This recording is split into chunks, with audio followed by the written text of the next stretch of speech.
Hello friends, আশা করি সবাই ভালো আছেন। আজকে বাসন্তী পুজো, দশমী পুজো। এখন একটু পরেই মাকে বিসর্জন দেওয়া হবে নদীতে নিয়ে যেয়ে। সো সমস্ত কিছু আপনাদের দেখাবো এবং শেয়ার করব। তার আগে ছোট্ট করে একটা ব্লগ তৈরি করেছি, সেটা আপনাদের দেখানোর জন্য।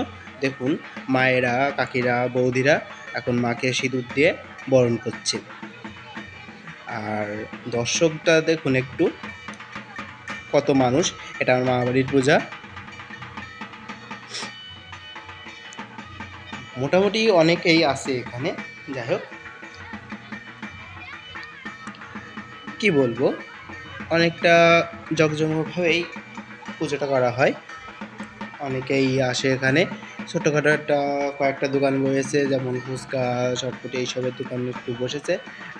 দুজন বসে বলছে ভিডিও করছি, যাই হোক সমস্যা নেই।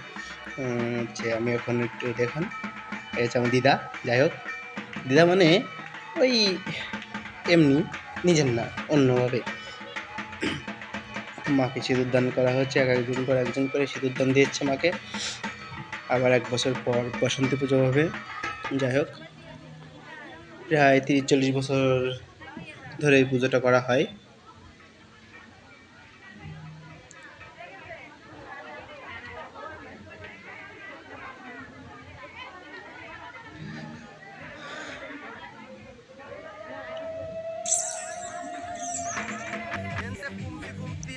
গেট খোলা হচ্ছে, কারণ প্রতিমা বের করা হবে, এর জন্য গেটটা খুলে খোলানো হচ্ছে, যাতে উপরে না বেঁধে যায়। এজন্য দেখুন সাইডে কয়েকটা দোকানও বসেছে।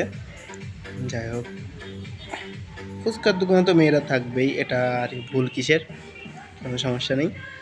আরও অনেকে আসছে। একটু পরে আবারও দেখা হবে আপনাদের সাথে মাকে যখন বিসর্জন দেওয়া হবে। সো এখনকার মতো বিদায়, বাই।